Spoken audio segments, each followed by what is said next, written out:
하나님 말씀 보도록 하겠습니다. 창세기 41장 37절부터 46절까지의 말씀입니다. 창세기 41장 37절부터 46절까지의 말씀, 저 여러분이 한 절씩 교도하도록 하겠습니다. 제가 가진 성경으로는 구약성경 63페이지부터 시작합니다. 창세기 41장 37절부터 46절까지의 말씀, 저 여러분이 한 절씩 교도하도록 하겠습니다. 바로와 그의 모든 신하가 이 일을 좋게 여긴지라.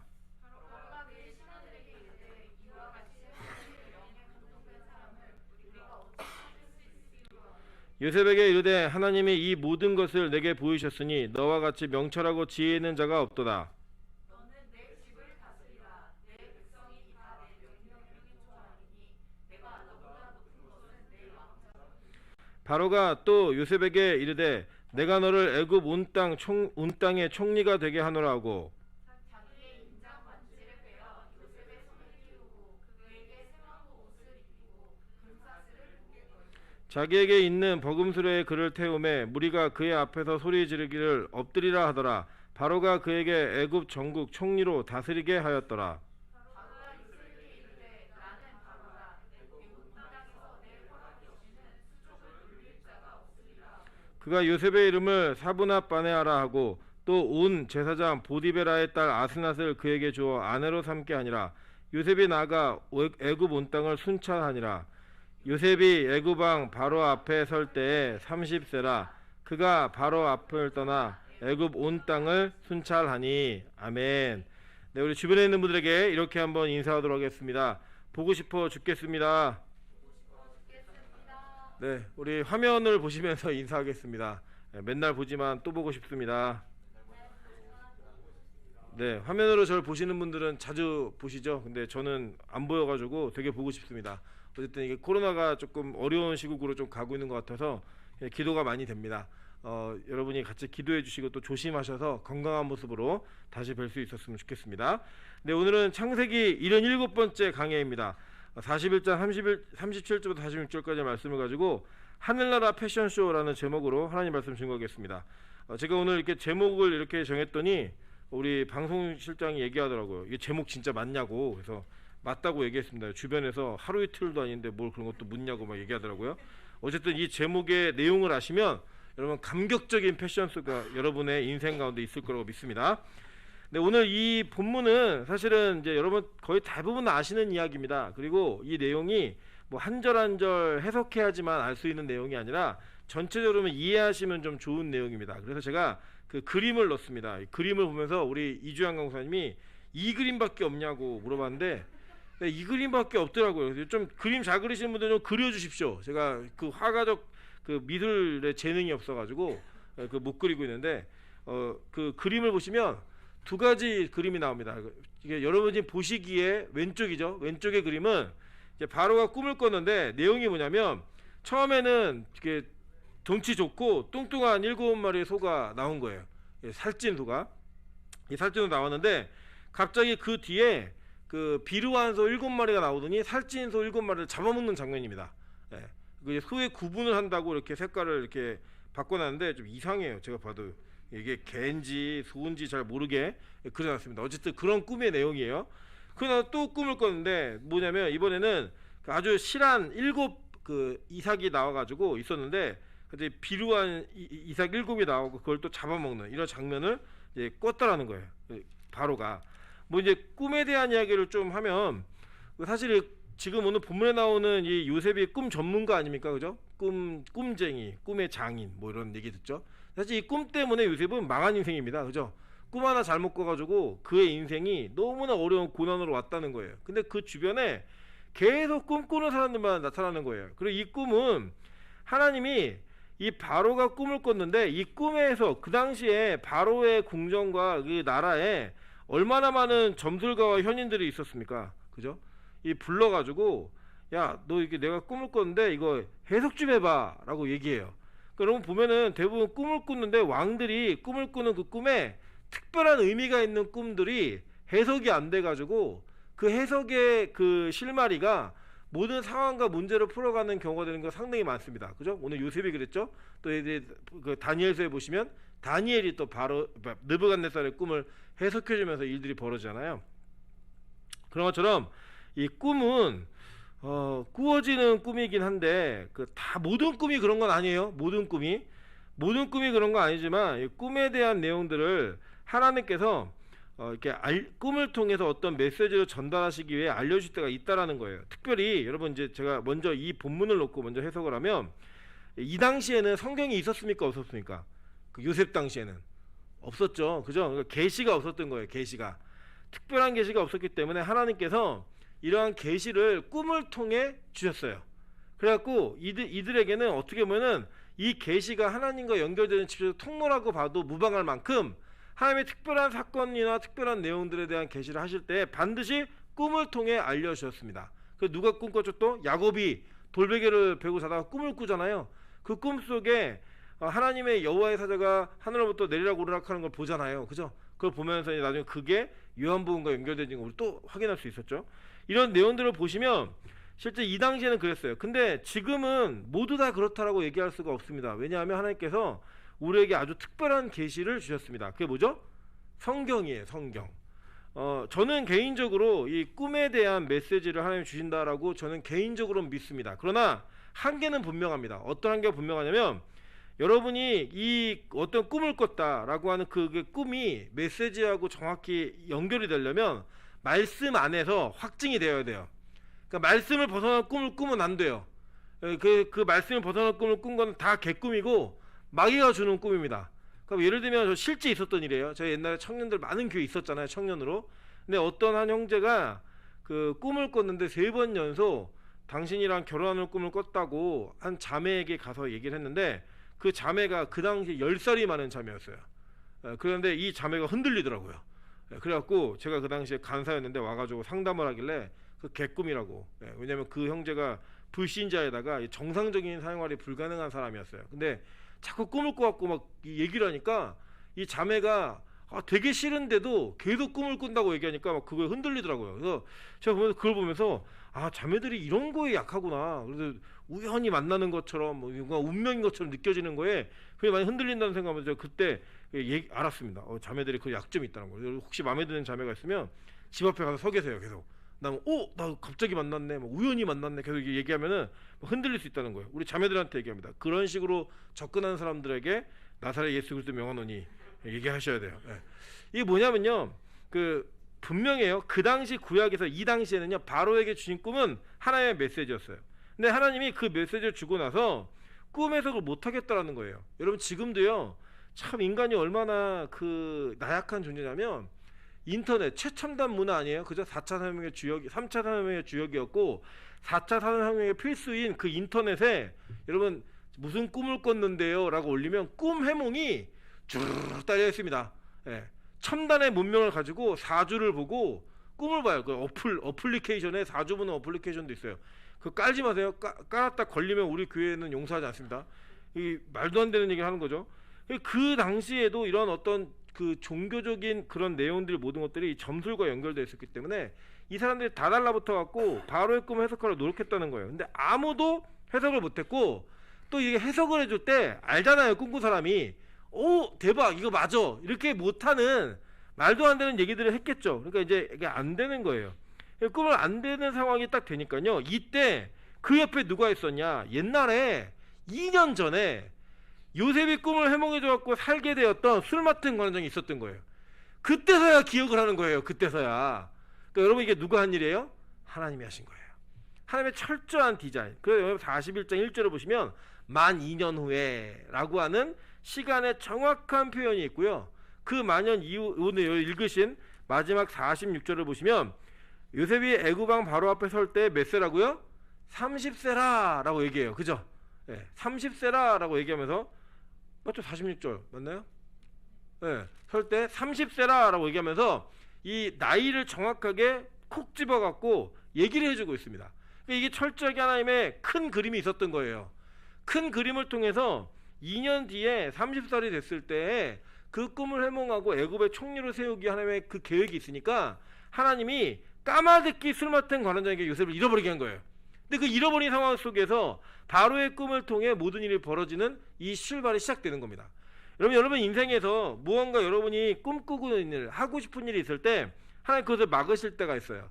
안 될 때가 있고 안 되게 하실 때가 있어요. 진짜로. 그러니까 정말 어떻게 안 돼도 이렇게 안 되나라는 생각이 들 정도로 하나님이 실패하고 낙심하게 하실 때가 있다라는 거예요. 그런데 여러분 잘 생각해 보시면요, 나중에 다 돌아보고 나면 그 모든 사건이 하나님의 철저한 계획이었다는 걸 반드시 알게 됩니다. 저는 그 경험이 참 많이 있고, 또 우리 여기 뭐 예배 드리시고 계신 많은 또 나이 많으신 우리 장로님들, 집사님들, 권사님들께서는 반드시 그 내용들을 알고 이게 고백하실 수 있는 내용들이 우리가 더 많으실 거예요. 왜냐? 우리는 인생의 한 치 앞도 내다보지 못하는 사람들이기 때문에 우린 지나온 과거를 통해서 감사의 제목들을 찾을 수밖에 없는 무능한 존재들입니다. 미래에 먼저 벌어질 일을 감사하는 게 참 어려워요. 그런데 그 지나고 나면 아, 이래서 하나님이 이렇게 하셨구나 라고 깨닫는 것들이 참 많이 있더라는 거예요. 하나님께서는 요셉을 애굽에, 그 당시 애굽의 공식적인 그 관리가 되기 위해서는 만 30이라고 하는 조건이 있었습니다. 그래서 이걸 채워야 됐어요. 그걸 채우게 하기 위해서 하나님이 이 술 맡은 관원장에게 요셉을 잃어버리게 하신 거예요. 얼마나 감사해요. 그런데다가 요셉을 왜 2년 동안 감옥에 가뒀느냐, 뭐 여러 가지가 있겠지만, 첫째는 요셉이 너무 잘생겨가지고 여자들이 가만히 두지 않는 거예요. 하나님이 그거 지키신 거예요.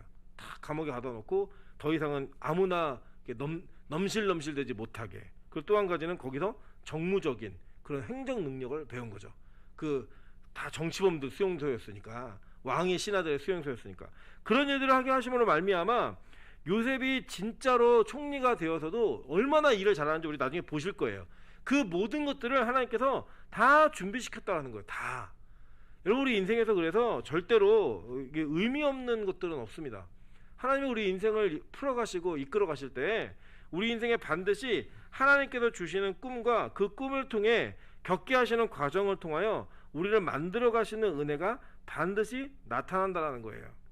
여러분, 그것을 여러분 꼭 기억하셔야 됩니다. 오늘 보면요, 창세기 37장 19절에 서로 이르되 꿈꾸는 자가 오는도다 라고 얘기했어요. 그죠? 그 꿈꾸는 자가 오는도다 라고 했던 그 이야기가 실제로 그들이 고백했던 것처럼 요셉의 인생이 꿈으로 말미암아 하나님이 그의 인생을 풀어 가시더라는 거예요. 여러분, 그것을 우리가 보면서 아, 우리 인생에 하나님께서 풀어 가시는 길이 있겠구나라는 걸 반드시 믿으시면서 여러분이 내딛지 못하는 한 걸음 한 걸음을 하나님을 신뢰하고 믿으면서 내딛으시기를 주님의 이름으로 축원합니다.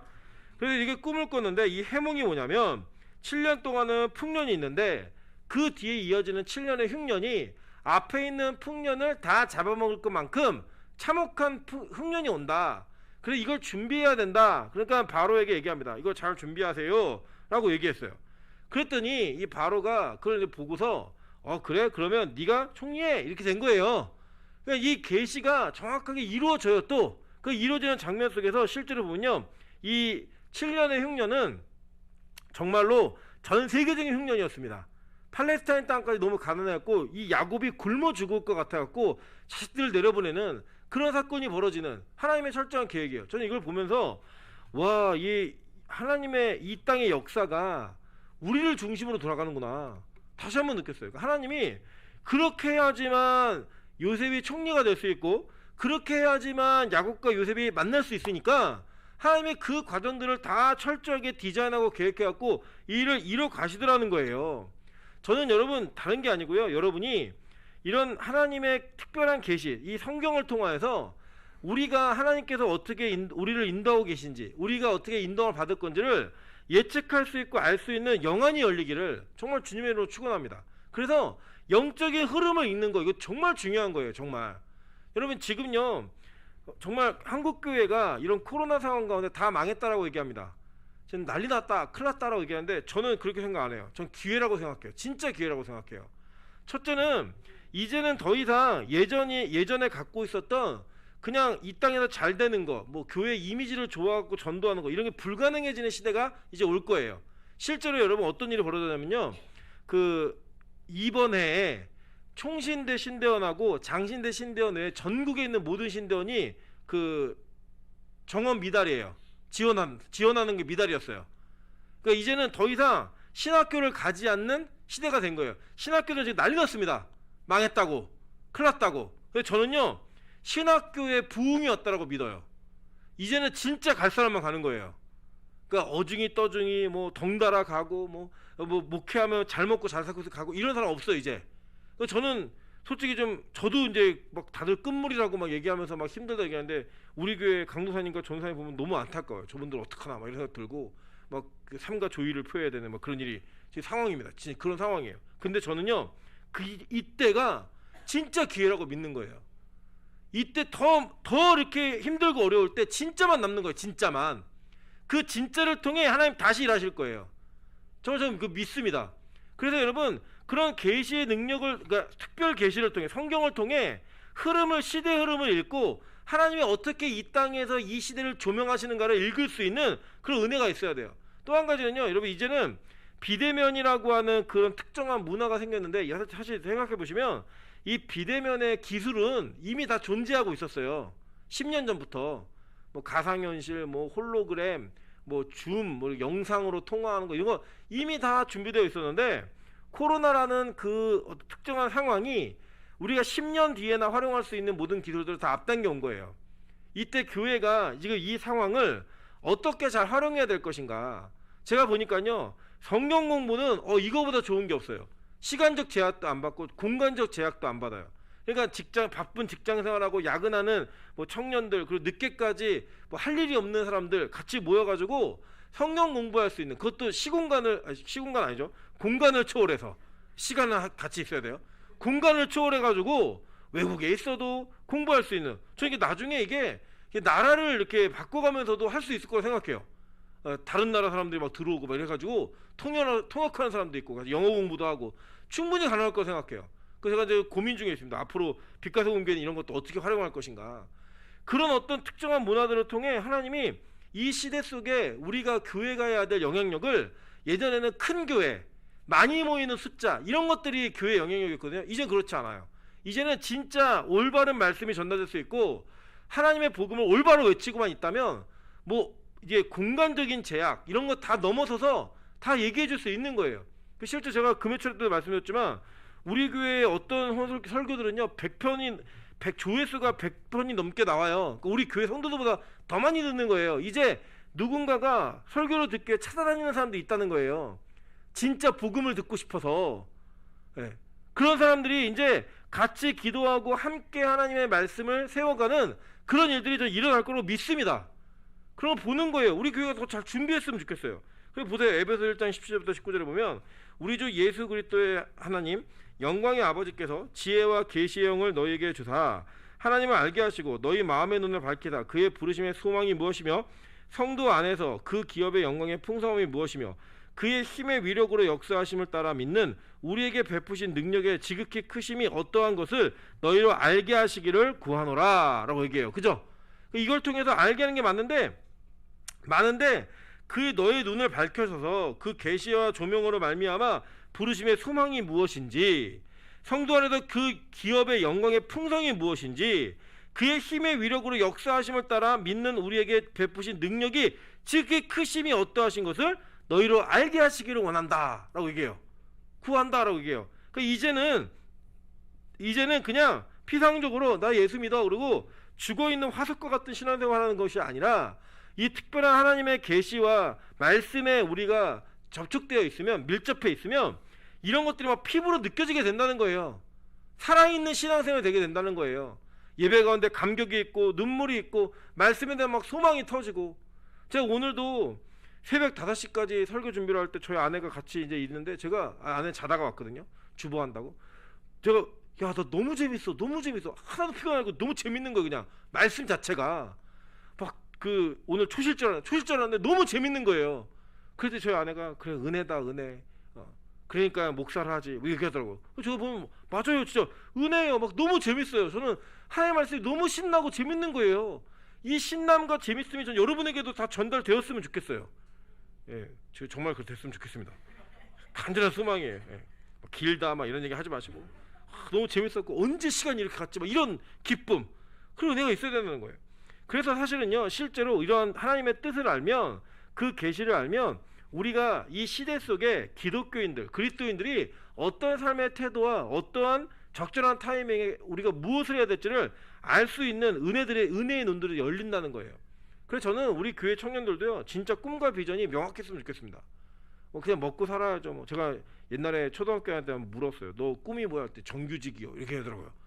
그 정도로 시대가 어려운, 그렇게 꿈이 없는 이 시대 속에 하나님의 꿈을 꿀 수 있는, 하나님 꾸게 하시는 꿈을 꾸며 민첩하게 반응할 수 있는 그런 은혜가 있었으면 좋겠어요. 자, 그러면 이렇게 그 하나님의 뜻을 아는 방법이 뭔가? 자, 보세요. 그 32절 보세요. 32절 보시면 바로께서 꿈을 2번 겹쳐 꾸신 것은 하나님이 이 일을 정하셨습니다. 하나님이 속히 행하시리니 라고 얘기해요. 그죠? 그러니까 뭐냐면 이게 안 거예요. 요셉은 그걸 보고 이제 어떻게 되겠구나, 이 시대가 어떻게 흘러가겠구나, 상황이 어떻게 되고 그걸 정확히 알아요. 그 뜻을 아는 방법이 뭐냐? 자, 마태복음 16절 17절 보니까 예수께서 대답하여 이르시되 바요나 시몬아 내가 복이 있도다. 이를 내게 알게 한 이는 혈육이 아니요 하늘에 계신 내 아버지시니라 라고 얘기했어요. 그죠? 골로새 1장 26절부터 27절 보니까 이 비밀은 만세와 만대부터 감추어졌던 것인데 이제는 그의 성도들에게 나타났고 하나님이 그들로 하여금 이 비밀의 영광이 이방인 가운데 얼마나 풍성한지를 알게 하려 하심이라. 이 비밀은 너희 안에 계신 그리스도시니 곧 영광의 소망이시니라 라고 얘기해요. 그죠? 뭐냐면 하나님이 정한 거래요. 그럼 누구의 뜻을 아는 거예요? 하나님의 뜻을 아는 거죠. 그 뭐냐? 하나님을 알면 되는 거예요. 하나님을.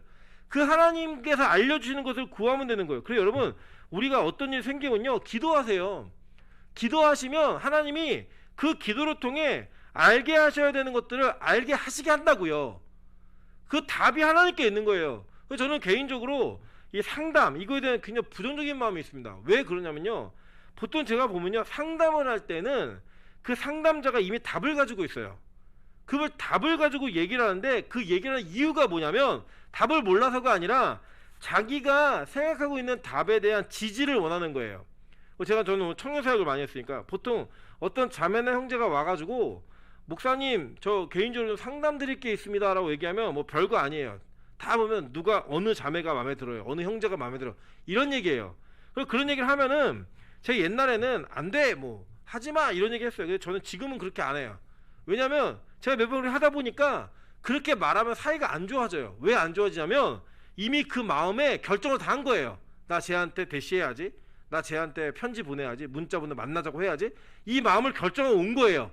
와가지고 많은 상담인데 그 말의 내용의 의미는 뭐냐면 지지 좀 해주세요, 목사님 밀어서 좀 잘 만날 수 있게 도와주세요, 이 얘기예요.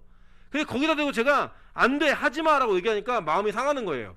그러니까 안 와요 그 뒤에. 그러니까 더 왜 안 오냐면 사귀면은 못 오는 거예요. 저한테 하지 말라 그랬는데. 그래서 상담을 할 때 백지로 오지 않으면, 그냥 백지로 갈 게 아니면 물으면 안 돼요. 근데 사람들은 다 그거 찾는다는 거예요. 뭘 찾냐? 내가 원하는 것들을 지지해 주는 걸 찾아요. 근데 여러분 보세요, 하나님께 나아갈 때 우리가 기도도 그렇게 한다는 거예요. 내가 이미 정해놨어요. 하나님, 기도를 하는데요, 이거 해주셔야 됩니다 라고 기도하는 거예요. 하나님은 단지 그것을 인가하고 그것을 지지해 줌으로 말미암아 이루게 하는 데 있어서 사용되어지는 수단일 뿐이에요. 그렇게 기도하니까 된다 안 된다? 안 되는 거예요. 여러분, 우리가요 진짜 기도의 모습은 뭐냐면 하나님의 뜻이 어디 있는지 좀 알게 해주세요. 그래서 그분께 모든 것 다 맡기는 거예요. 그때는 뭐예요? 하나님 뜻을 알면 내가 순종하겠습니다 예요. 호기심에서 알고 싶어요가 아니고 하나님 뜻을 알려주세요 라고 얘기할 때는 그 알려주시는 뜻대로 순종하겠습니다 라는 전제가 깔려 있어야 되는 거예요. 그래야지만 진짜 기도의 모습으로 나아갈 수 있다는 겁니다. 그리고 나서요, 우리가 그분의 뜻을 알고 그 영광 안에 거하면 우리가 그분의 뜻대로 알고 행하는 모든 것들은 예수 그리스도를 벗어날 수가 없어요. 그 영광의 풍성함과 모든 것들, 이 땅의 모든 재물들이 주어진다 할지라도 예수라고 하는 그 바운더리를 떠나서는 그 어떤 것도 그 뜻이 될 수 없다고요. 그래서 우리는 예수를 떠날 수 있는 가능성이 있는 것들을 구해요. 그러면서 그것들을 기대한다는 거예요. 여러분, 진짜 돈 많이 벌고 성공하고 정말로 하나님이 여러분의 뿔을 높이시면 여러분 정말 하나님을 위해 사실 수 있습니까? 예수 그리스도를 위해 살 자신이 있으십니까? 있는 분만 기도하시라고요. 하나님이 그걸 주지 않아요. 사랑하기 때문에 주지 않는 거예요. 여러분, 아무리 제가 찬수를 예뻐해도 찬수가 저한테 아빠 칼 좀 줘봐 그럼 칼 안 줘요. 왜냐? 그 칼이 자신을 상하게 할 수 있으니까. 근데 만약에 찬수가 나중에 진짜 요리사가 돼가지고 아버지 사시미 하나만 사주세요, 그래서 안 사줄까요? 사주겠죠. 요리사가 됐는데 그래 회를 한번 떠봐라. 아버지는 불을 끄고 설교 준비할 테니 너는 불을 끄고 회를 떠봐라. 그래서 그거 먹겠죠 같이. 그런 일들이 있을 때는 어떤 칼을 사주 정말 제일 좋은 칼을 사주겠죠. 하나님이 우리를 아세요. 그리고 우리도 우리 수준이 어떤 줄 알아요. 여러분의 기도가 정말로 하나님께 모든 것을 맡기며 그분의 뜻을 구하는 방법으로 나아가야 돼요. 그리고 그 뜻이 여러분이 알게 됐을 때 기도하다가 응답 받을 수 있거든요. 근데 여러분 보통 그래요. 제가 제일 싫어하는 애들 중에 하나가 뭐냐면 연애하다가 헤어질 때 하나님 뜻이라서 헤어진다 이렇게 얘기할 때 제일 싫어요. 그거 제가 물어요. 너 언제 몇 날 며칠 몇 시 몇 분에 하나님 말씀하셨는지 얘기해봐. 그 얘기 못해요. 왜냐면 사귈 때는 지가 좋아 사귀어놓고 헤어질 때는 하나님 핑계대요.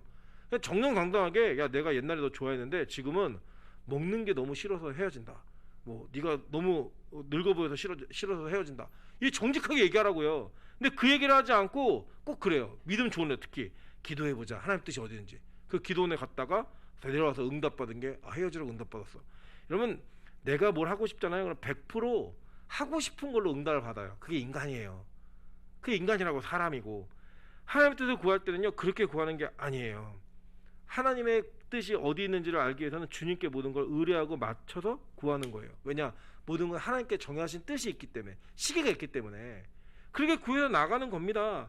그래서 여러분 우리는 하나님의 뜻을 구할 때 첫째는 하나님께 백지로 맡겨야 되고 두 번째는 하나님의 뜻이 무엇인지를 아는 그 응답이 그리스도라고 하는 범주 안에 반드시 있어야 돼요. 예수라고 하는 범주 안에 반드시 있어야 된다고요. 여러분 생각해 보세요. 기독교인이 기도를 하는데 예수와 관계없는 기도와 응답이 있을 수 있어요? 절대 불가능하죠. 그죠? 그러니까 그것이 내가 구하는 것들 그 응답이 예수의 영광을 드러내는 건지 내가 추구하는 것들이 하나님의 영광이 부어지는 것인지 예수의 영광을 나타내는 건지 반드시 고민해 보시라는 거예요. 오늘요 저는 좀 그 전체 내용들을 다시 한번 또 보기도 하겠지만 특정한 이 패턴에 좀 집중해서 말씀 본문을 좀 보고자 합니다. 여기 지금 말씀드린 것보다는 이 내용을 보면 이런 거예요.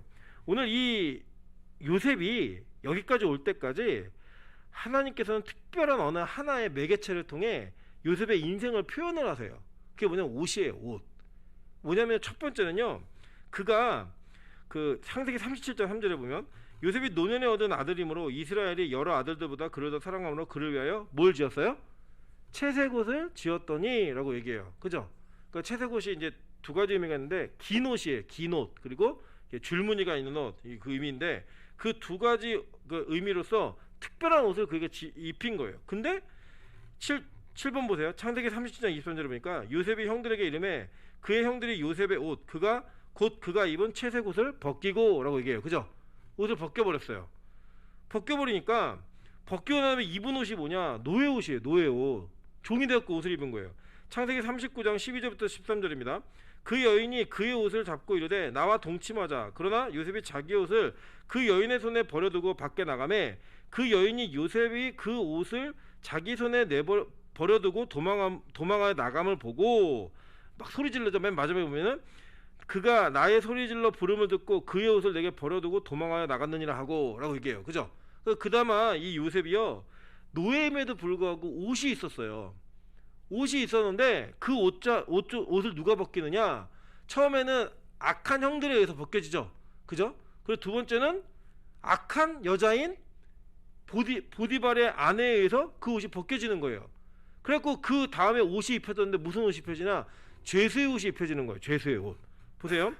창세기 39장 19절부터 23절입니다. 그의 주인이 자기 아내가 자기에게 이르기를 당신의 종이 내게 이같이 행하였다는 말을 듣고 심히 노한지라. 이에 요셉의 주인이 그를 잡아 옥에 가두니 그 옥은 왕의 죄수를 가두는 곳이었더라 라고 얘기해요. 갇혔어요. 그죠? 근데 거기서 또 이 간수장이 요셉에게 모든 걸 다 맡겨요. 옷이 분명히 있었어요. 왜 있었냐면요. 10번 보세요. 창세기 41장 오늘 보면 14절에 보면 이제 관원장이 얘기하는 거예요. 스마트 관원장이 내가 이렇게 꿈꾸는데 나는 살고 떡마트는 걔 죽었어요. 걔 꿈 진짜 해몽 잘해요. 그랬더니 야 가서 걔 불러와 라고 얘기해요. 그러니까 바로가 사람을 보내어 요셉을 부르매 그들이 급히 그를 옥에서 내놓은지라. 요셉이 곧 수염을 깎고 그의 옷을 갈아입고 그죠? 그러니까 갈아입었던 건 그전에 입었던 옷이 있는 거죠. 그죠? 그게 뭐예요? 죄수 옷을 입었던 거예요. 그 죄수를 입었는데 갈아입혔어요. 뭘로 입혔을까요? 그 왕 앞에 데려가는데 정장 입었겠죠. 그죠? 알마니 뭐 이런 거 그죠? 보스 이런 옷 입었겠죠. 그죠? 딱 입히는데 얼마나 그 행복한 일이에요. 그 전까지는 옷이 막 벗겨지고 막 그죠? 막 그 여자한테 뺏기고 옷을 버려두고 나가고 막 이랬는데 하나님이 죄수의 옷을 입혔다가 하나님이 그때가 되니까 이 요셉의 옷을 확 벗기셔가지고 지금 정장으로 갈아입힌 거예요. 갈아입혔는데 이 정장이 갈아입고 들어가서 꿈의夢을 하고 이렇게 될 겁니다 라고 했더니 바로가 야, 니 말고는 총리할 사람 없대 그러면서 얘 옷을 딱 입히는 거예요. 창세기 41장 41절부터 43절입니다. 바로가 또 요셉에게 이르되 내가 너를 애굽의 온 땅의 총리가 되게 하노라. 자기의 인장반지를 빼어 요셉의 손에 끼우고 그에게 뭘 입혀요? 세마포 옷을 입히고 라고 얘기해요. 이게 아마라고 하는 이 애굽점에 나오는 특별한 식물을 통해 만든 옷이에요. 그 세마포 옷을 입혀서 금사슬을 목에 걸고 자기에게는 버금수의 그를 태우매 바로가 그에게 애굽 전국을 총리로 다스리게 하였더라 라고 얘기해요. 그죠? 그 실제로 여러분 이 당시에 보면 바로가 뭐라고 해요? 야, 내가 너보다 높은 거는 단지 내 호칭뿐이야. 너는 내 왕자뿐이야. 내가 이제 이 왕자리에 앉는 것 뿐이지 네가 모든 거 다 알아서 해 라고 하는 자리까지 그를 맡기는 거예요. 그러니까 그 옷이 지금 몇 번 바뀌었어요. 처음에 무슨 옷이었죠? 채색옷. 그 다음에 무슨 옷?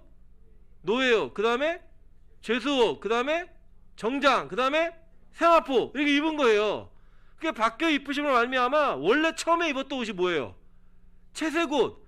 나중에 입은 옷이 뭐예요? 세마포. 이 옷이 바뀐 거예요. 하나님이 그렇게 그의 옷을 바뀌어 입히시면서 그 바꿔지는 대로 그의 인생을 만들어 가시는 그 장면을 통해 옷이 그가 어떤 인물이 돼가고 있는가, 하나님이 그를 어떻게 인도하고 있는가를 표현하고 있는 거예요. 저는 이 내용을 좀 성경신학적으로 구약 전체와 신학까지 통틀어서 우리가 어떻게 옷을 갈아입고 있는가를 좀 보도록 하겠습니다. 먼저 보면요, 이 사람에 대해 하나님의 계획이 있었어요. 창조하실 때부터. 우리 인간은 원래 창조될 때 선을 행할 수도 있고 죄를 지을 수도 있는 존재로 창조가 되었어요. 우리 화면 한번 띄워주실래요? 그런데 우리가 타락함으로 말미암아 어떤 일이 벌어졌냐면, 이 보이시나요? 안 보이시니까 전체 화면으로 띄워줘요. 전체 화면으로. 예. 원래 우리가 이 선을 행할 수도 있고 죄를 지을 수 있는 그런 존재로 태어났는데 우리가 죄를 지었어요. 그죠? 그러니까 원래는 채색옷을 입고 있다가 타락을 한 거예요. 타락. 근데 타락 누구 때문에 했어요? 뱀 때문에. 타락을 한 그 결과로서 우리는 뭐냐면 계속 죄를 지을 수밖에 없는, 계속 죄의 노예 의지만 있는 그런 존재가 된 거예요. 여러분이 어떤 노력을 하더라도 우리는 결국에는 죄를 지을 수밖에 없는 존재가 되는 거예요. 그 존재가 되었던 우리가 어떻게 됐죠? 주님이 다시 오시는 날 선을 행할 수밖에 없는 존재가 돼버리는 거예요. 여러분 이것을 머릿속에 놓으시면, 자 보세요. 처음에 창조될 때는 죄를 지을 수도 그리고 선을 행할 수도 있는 자유의지가 있는 사람들이었어요. 그죠? 그런데 그 상태보다 더 높은 상태가 뭐냐? 선을 행할 수밖에 없는, 뭐냐? 죄로부터 자유한 존재가 된 거예요. 죄로부터 완전하게 자유한 존재. 왜 이렇게 됐느냐? 그 죄를 경험하면서 내가 이 죄를 더 이상은 짓지 않아야겠다라는 수없는 많은 후회와 많은 노력이 있었음에도 불구하고 실패하는 거예요. 실패하는 처절한 자기 인생 가운데 예수 그리스도의 능력으로 말미암아 선을 행하는 존재가 되어서, 야, 이 상태를 유지해야겠다라는 그 의지로, 자발적인 의지로 하나님만을 붙드는 인생이 됩니다. 동시에 하나님께서 우리를 그렇게 건지신 사람들은 절대로 죄를 짓지 못하게 하세요. 그 단계까지 올라가는 거예요. 그러니까 원래 처음 단계보다 더 좋은 단계가 되었죠. 그죠? 그것도 뭐야? 자발적 의지로, 인격적 관계로 하나님이 이걸 의도하시고 우리의 타락을 허락하신 거예요. 즉 오늘도 요셉이 그렇게 출발했던 채색옷, 좋았잖아요. 집에서 제일 잘 입는 애였다고요. 형들 가운데, 형제들 중에 그 옷을 벗기시고 그를 죄수로, 노예로, 죄수로 그렇게 나락으로 떨어뜨렸던 이유가 뭐냐? 세마포 옷을 입히시기 위해 그 인생의 여정을 인도하신 거예요. 자 보세요. 자, 첫 번째 창세기 2장 25절입니다. 아담과 그 아내 두 사람이 벌거벗었으나 부끄러워하지 아니하니라 라고 얘기해요. 처음에 이들이 벌거벗은 몸이 있었는데요, 벌거벗은 몸이 완전 네이키드, 완전 나체였죠. 나체가 되었던 그의 몸들은 부끄러운 몸이 아니었어요. 왜냐? 그들에게는 선과 악의 기준이 하나님께만 있었지 자신들에게 있지 않았기 때문이에요. 그래서 벗어도 벗은 게 부끄러움이 아니었고 부끄러움을 느낄 필요도 없었어요. 그런 의식 자체가 없으니까. 그런데 그들이 어떻게 됐죠? 그들이 선악과를 따먹은 이후에 눈이 밝아져요.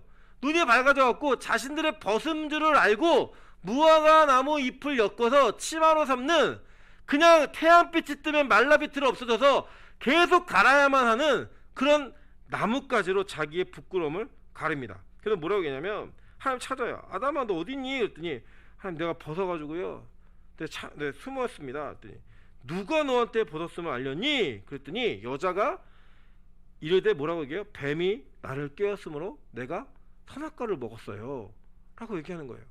그 인간이 선악과를 먹고 타락함으로 말미암아 인간은 계속 자기의 부끄러움을 가릴 수밖에 없는 존재로 살아갈 수밖에 없는 존재가 된 거예요. 그 부끄러움에 그것도 다 가리지도 않고요, 햇볕이 뜨고 잎이 마르면 다 우두두 떨어지는 그 옷을 입어야 되는 거예요. 그랬던 그들에게 하나님의 은혜를 베푸시죠. 창세기 3장 21절 보면 여호와 하나님이 아담과 그의 아내를 위하여 가죽옷을 지어 입히시니라 라고 얘기해요. 그죠? 어떤 짐승, 죄 없는 짐승의 죽음으로 말미암아 얻어진 가죽옷을 하나님이 그들에게 입히시는 거예요. 그래서 나중에 이 가죽옷을 입히시는 것이 어떤 사건이 될 거라는 걸 하나님은 알려주고 계신 거죠. 그죠? 그렇게 입히시는 거예요.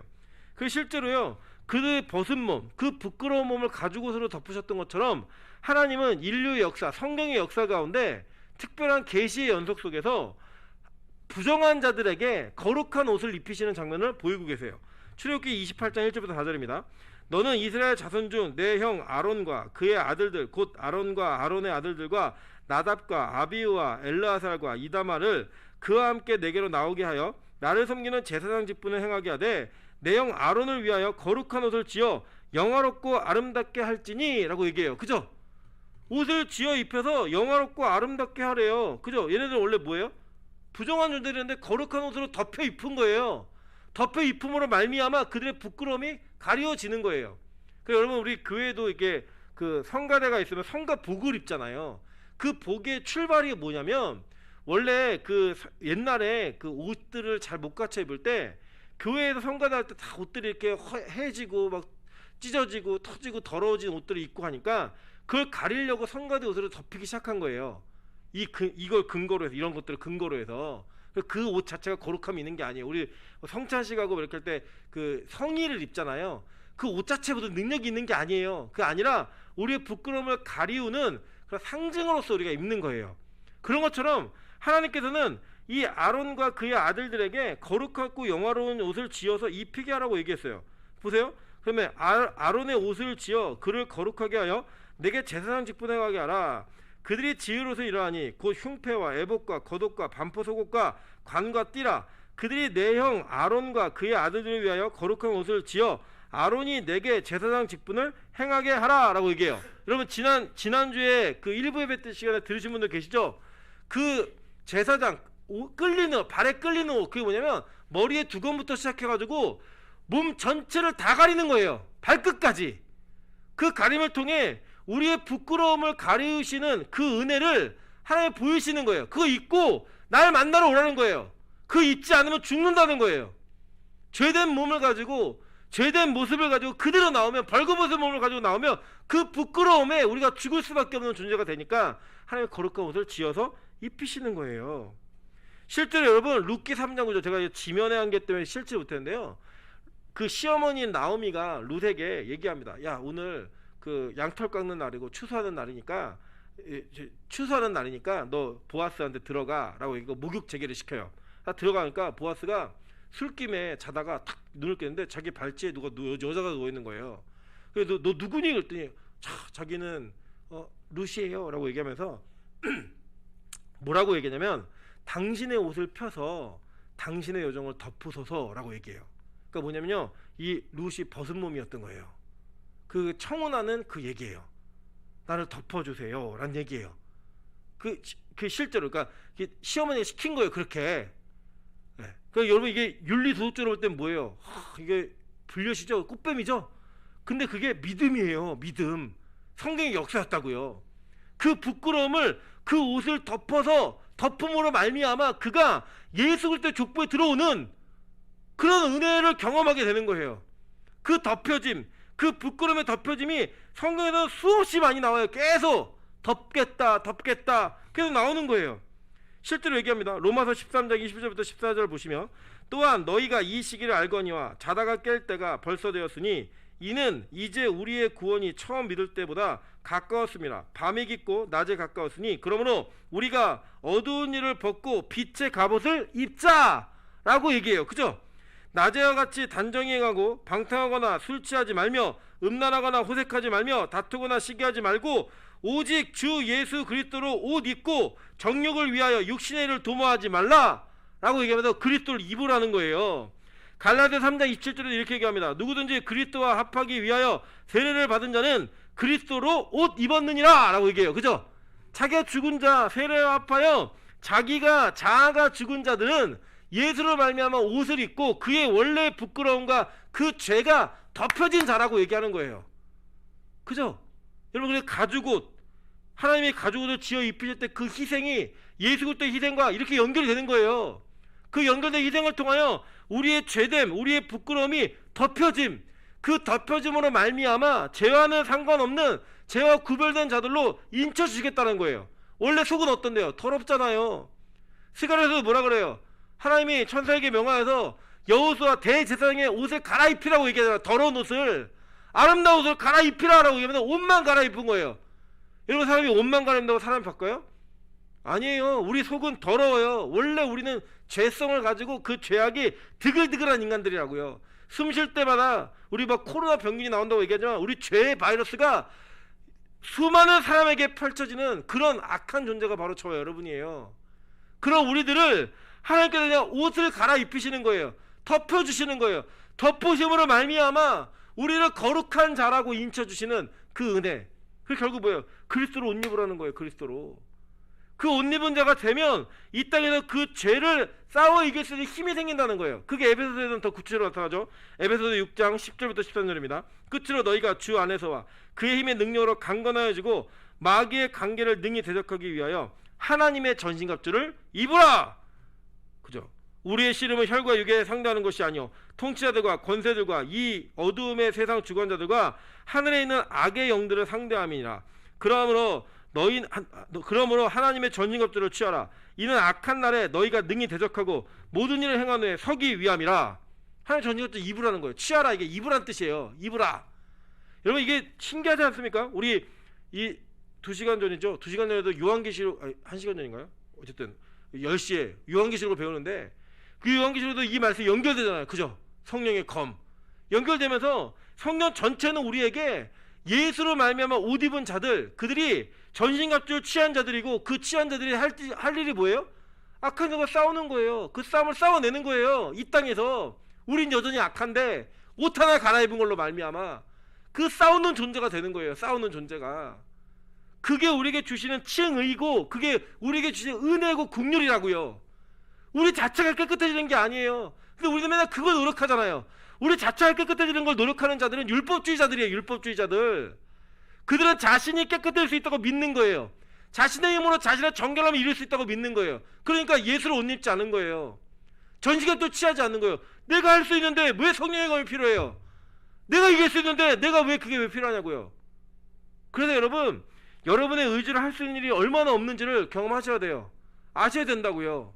그 처절이 깨질 때마다 부서질 때마다 느끼는 거예요. 아, 내 힘으로 안 되는구나. 내가 이 정도도 못 이기는 나약한 존재이구나. 근데 그거를 자꾸 여러분 스스로 무화과나무로 가리는 거예요. 내가 가려야지. 이 부끄러움을 들키지 말아야지. 그러면 서로 아닌 척. 다 알아요. 무화과나무로 가리는 부끄러움이 있다는 걸 다 안다고요. 그건 진짜로 제대로 된 옷을 입지 않으면 가려지지 않는 부끄러움인데 그걸 가리면서 서로 괜찮은 사람인 것처럼 하는 거예요. 부끄러움이 없는 사람인 것처럼 사는 거예요. 그걸 뭐라고 얘기하냐? 율법주의라고 얘기하는 거로. 율법주의. 그 자들에게, 그런 자들에게 하나님께서 얘기하는 거예요. 너희들이 하는 게 아니야. 너희들이 이룰 수 있는 게 아니야. 그러면서 계시록 19장에 말씀하시는 거예요. 우리가 즐거워하고 크게 기뻐하며 그에게 영광을 돌리세요. 어린 양의 혼인기약이 이르렀고 그의 아내가 자신을 준비하였으므로 그에게 빛나고 깨끗한 뭘 입히래요? 세마포 옷을 입도록 허락하셨으니 이 세마포 옷은 성도들의 옳은 행실이로다 하더라 라고 얘기했어요. 우리 요한계시록 배우신 분도 알죠? 이거 결국 이 행실도 누가 하시는 거예요? 하나님이 하시는 거예요. 하나님이. 그 하시는 은혜로 말미암아 우리가 세마포 옷을 나중에 입는 거예요. 그래서 천국에는 다 하나님께서 지어주신 그 세마포 옷을 입은 자들이 되어서 거룩한 존재로 가는 거예요. 내가 거룩해지는 게 아니라 내 스스로 내 힘으로 되는 게 아니라 그걸 인정하는 거예요. 그걸 받아들이고 고백하는 거고 토설하는 거예요. 하나님, 나를 덮어주세요. 나를 붙들어주세요. 그걸로 주님을 붙들고 가는 인생, 그게 바로 그리스도인이 걸어가는 인생이라는 겁니다. 그래서 우리는요, 이 땅에 사는 동안에 정말 수없이 많은 옷을 갈아입는 거예요. 뭐 여러분, 뭐 런웨이라 그래서 마지막 피날레가 있잖아요. 앙드레 김 선생님께서 살아계실 때 마지막 피날레는 뭐예요? 항상 웨딩드레스 같은 옷을 입고 남녀 주인공 메인 모델들이 그 런웨이 끝을 쭉 걸어가가지고 하얗게 입은 그 백색 드레스를 입고 마지막에 이마에 키스를 하는 장면으로 끝나는 게 그 앙드레 김 패션에서의 특징이잖아요.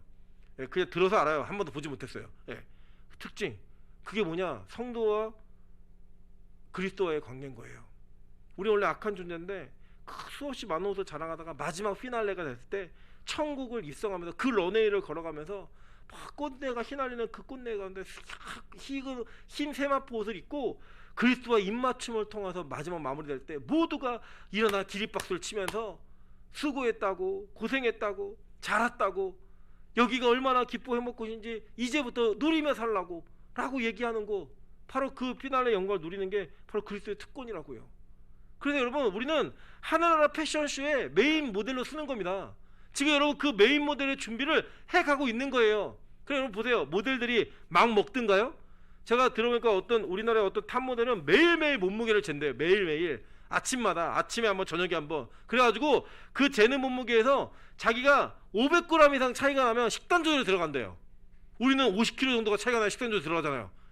그분들은 그렇게 민감하게 그 런웨이에서 주인공 메인의 모델의 그 자리를, 탑 모델의 위치를 상실하지 않기 위해 철저하게 자기의 그 식욕을 깎아내는 고통의 아픔을 이겨내면서 그 몸을 지켜내는 거예요. 우리가 그렇게 사는 존재인 겁니다. 이 땅에서 죄의 문제, 악의 문제, 그런 것들 우리를 잠식해오고 침식해 들어올 때 그걸 깎아내는 거예요.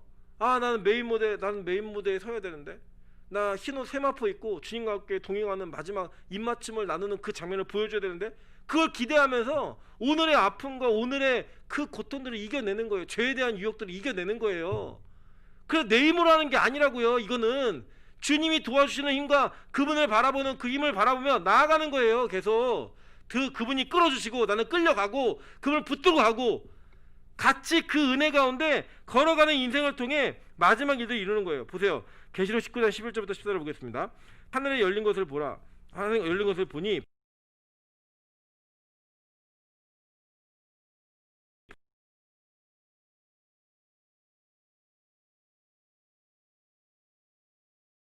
자기밖에 아는 자가 없고 또 그가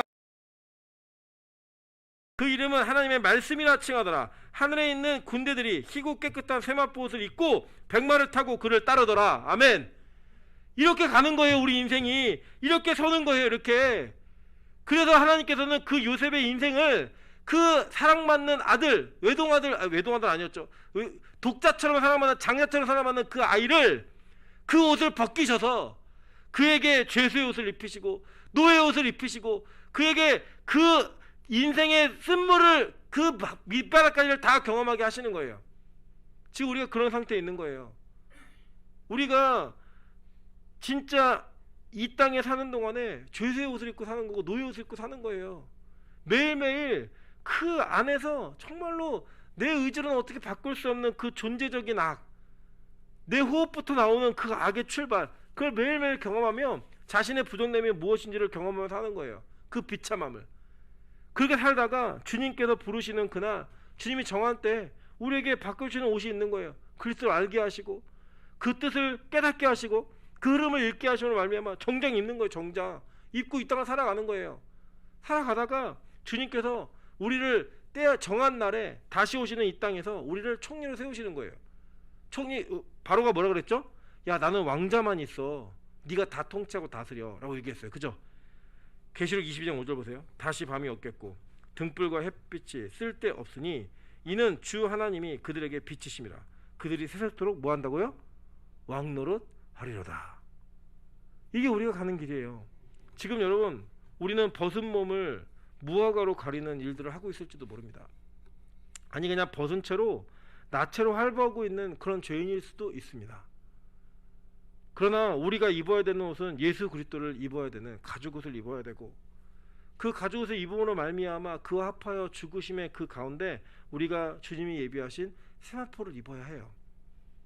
그래야 우리가 주님 나라에 들어갈 수 있기 때문입니다. 오늘 여러분 어떤 옷을 입고 무슨 쇼를 하고 싶으십니까?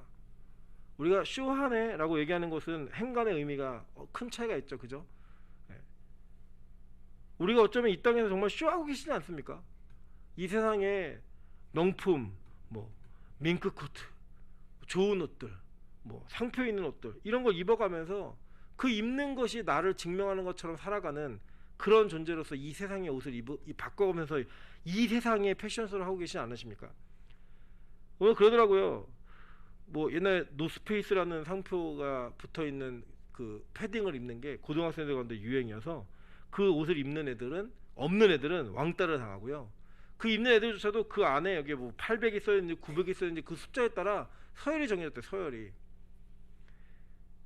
그거를 바라보면서 그걸 기대하고 그거를 추구해주고 그거를 채워주는 부모들이 있기 때문에 그런 일이 벌어지는 거 아니에요? 얼마짜리 집에 살고 있는지, 화장실이 몇 개인지, 무슨 차를 타고 다니는지, 무슨 상표가 붙어있는 옷을 입었는지, 그것을 가지고 사람을 평가하고 자신을 증명하고 사는 것이 지금 이 땅의 삶입니다. 여러분 혹시 그리스도인이라는 그런 고백을 하면서 그렇게 살고 계시지 않으십니까? 오늘 성경은 얘기합니다. 너희가 입어야 될 옷이 무엇인지를 정확히 말합니다. 우리 요새를 보면서 하나님 우리도 총리 되게 해주세요. 하나님 우리도요 왕이 주는 세마포를 입게 해주세요 라고 얘기할 수 있습니다. 너무 단순한 성경 해석이죠. 본문을 제대로 바라보고 구약과 신약을 통틀어 보면 그 옷은, 이 땅에서 그렇게 요셉을 입히신 것은 단지 이 세상에서 총리되라고 입히신 게 아니에요. 그죠? 마지막 하늘나라에서 세마포를 입고 주님과 함께 세세토록 왕노릇하라고 그 목표점을 향해 예수 그리스도를 붙들고 가라고 주님께서 우리에게 말씀하신 하나의 모델, 모형으로 보여주신 거예요. 이걸 보면서 저는 저와 여러분이 진짜 우리가 추구해야 될, 진짜 입어야 될 옷이 무엇인지를 다시 한번 고민하고 생각하는 은혜가 있으셔서 올바른 길을 걸을 수 있는 저와 여러분 되시기를 주님의 이름으로 축원합니다. 오늘 여호와의 유월절이라는 찬양을 같이 할 겁니다. 이 찬양의 후렴구를 보면 우리 가사 좀 한번 띄워주시겠어요?